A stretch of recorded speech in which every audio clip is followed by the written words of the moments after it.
of mass, linear momentum and collision का numerical 44. A ball falls on inclined plane of inclination theta from height h above the point of impact and makes a perfectly elastic collision. Where will it hit again? तो इस type का numerical SC Verma के जो solve exercise है उसमें 13 numerical kinematics का इस type का न्यूमेरिकल है.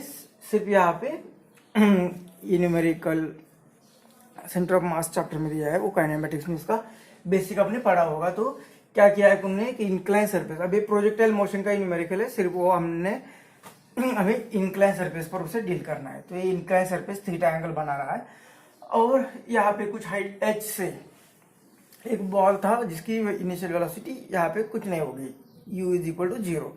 अब रिलीज करने के बाद ये यहाँ पे ऐसे आके यहाँ पे गिरेगा. तो कितने वेलोसिटी से गिरेगा ये हम फाइंड कर सकते हैं. कैसे? V square is equal to u square plus 2as, a मतलब gs. तो इनिशियली वेलोसिटी तो कुछ नहीं, मतलब ए वी स्क्वायर हो जाएगा और इसका स्क्वायर रूट लेते हैं तो ए आ जाएगा इतना, मतलब इतने वेलोसिटी से ए इस सरफेस पर इस पॉइंट पर स्ट्राइक होगा.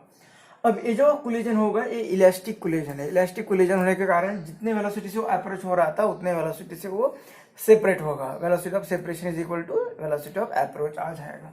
और ये क्या होगा, अब यहाँ पे इस तरह से इस डायरेक्शन में कुछ v वेलोसिटी से मूव होगा और ये v वेलोसिटी वही होगी जिस वेलोसिटी से वो अप्रोच हुआ था.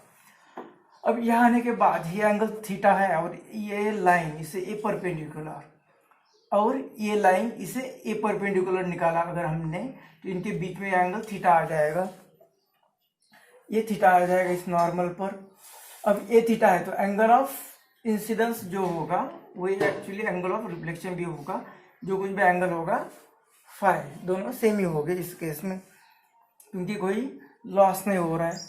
अब ये जो v वेलोसिटी है इसे अगर हम उसके दो कंपोनेंट करते हैं, इस डायरेक्शन में एक और इस डायरेक्शन में दूसरा कंपोनेंट, तो ये v है तो ये आएगा v cos थीटा और ये क्योंकि ये एडजेसेंट साइड है तो ये आएगा ये साइड, मतलब ये साइड आएगी v sin थीटा. अब हमें क्या फाइंड करना है, यहाँ से कहाँ पे वो स्ट्राइक करेगा, मतलब ये डिस्टेंस फाइंड करना है.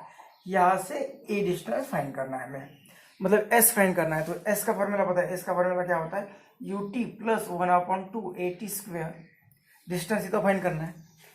अब u मतलब अब ये जो प्लेन है इसे अगर हम ऐसे यहाँ पे ऐसे नीचे लाते हैं, ये ऐसे करते हैं तो हमें ये प्लेन सरफेस दिखेगा, ये प्रोजेक्टाइल दिखेगी और ये इनिशियल वेलोसिटी u जो लेते हैं हम वो दिखेगी. तो इस डायरेक्शन में वेलोसिटी कितनी है, v sin थीटा, ये v sin थीटा. और t यहाँ से यहाँ आने के लिए कितना टाइम लगेगा, तो वो क्या होता है टाइम ऑफ फ्लाइट. और टाइम ऑफ फ्लाइट का इक्वेशन क्या है, 2u sin theta upon g, 2u sin theta upon g. लेकिन ये जनरल फॉर्मूला, लेकिन यहाँ पे क्या बन जाएगा ये फॉर्मूला, 2u मतलब ये वाली वेलोसिटी v, ये वाली वेलोसिटी और sin theta divided by g कौन सा. अब यहाँ पे सपोज ये पार्टिकल जो होगा इस पॉइंट पर g इस डायरेक्शन में होगा, हमें क्या चाहिए g इस प्लेन की डायरेक्शन में. इसे अगर नीचे लाते तो नीचे की डायरेक्शन कौन सी होगी, ये, और ये कौन सा होगा पैरेलल, तो ये होगा g. ये अगर एंगल है तो ये थीटा हो जाएगा. तो ये जो होगा इसे परपेंडिकुलर और ये जो होगा इसे परपेंडिकुलर, दोनों के बीच में एंगल थीटा है तो ये भी थीटा होगा. तो ये कितना होगा g cos थीटा और ये होगा g sin थीटा.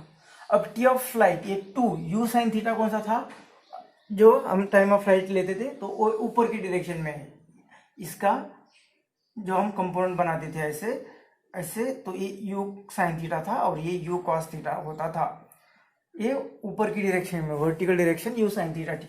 अब ये वर्टिकल डायरेक्शन ये अगर v है तो ये इसे ये ऐसे नीचे लाने के बाद ये ऊपर हो जाएगी v cos थीटा, मतलब यहाँ पे u sin थीटा की जगह पे आ जाएगा v cos थीटा और g की जगह पे आ जाएगा, ये ऐसे लेते हैं तो नीचे की डायरेक्शन में आ रहा है g cos थीटा.